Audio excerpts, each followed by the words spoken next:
My name is Andrea Sosa Pintos. I'm 32 years old, and I am an environmental engineer. An environmental engineer is a person who works using chemistry, physics, or mathematics to give a solution to different problems in the environment. For example, finding ways of recycling material, disposing hazardous waste. I work at CSIRO, the Division of Industrial Physics.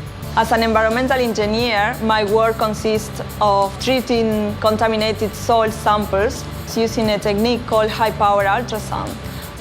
We are using ultrasonic waves, which are sound waves that human beings cannot hear, because they are traveling at a higher frequency than the human hearing. When they are traveling through a liquid, they create tiny bubbles that burst and completely destroy all the nasty chemicals present in the soil. Soil contamination is a very serious problem nowadays, and I am convinced that we have to put all our resources to fix this problem.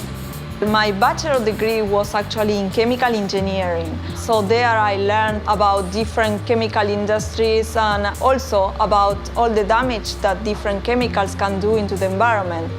After I learned all that, I decided that it was better for me to put my effort into finding a solution for all these environmental problems. And that's how I decided to do a master's degree in environmental engineering.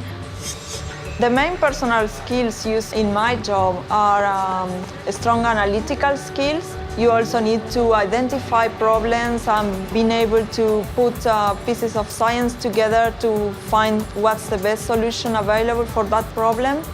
When I am working in the lab, most of the time I work by myself, setting up the equipment, preparing the soil samples to be treated, and then performing the treatment.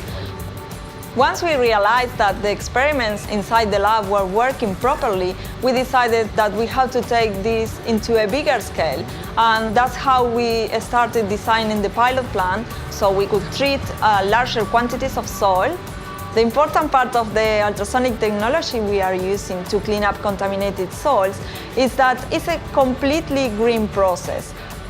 I am really excited about seeing results and realizing that hopefully in the near future we will be able to bring a solution to very serious environmental problems as soil contamination. There are plenty of contaminated sites, not only in Australia but also all around the world. And by having commercial units, we will be able to make available this technology for everybody. At the moment, there is a huge demand for chemical engineers and also for environmental engineers. For chemical engineers, mainly because the industry is growing a lot in Australia, and for environmental engineers because all the environmental problems, soil contamination is not something that we can see, but it's definitely something that can be very harmful for us. In the same way I enjoy cleaning up the environment, I also like to take some time off and clearing my mind by doing some yoga. Yoga gives me the energy and the focus that I need to start each day in a positive way and finding new ways of cleaning up the planet. I'm really happy with my job. I'm really enjoying what I'm doing. So we'll see what the future will bring.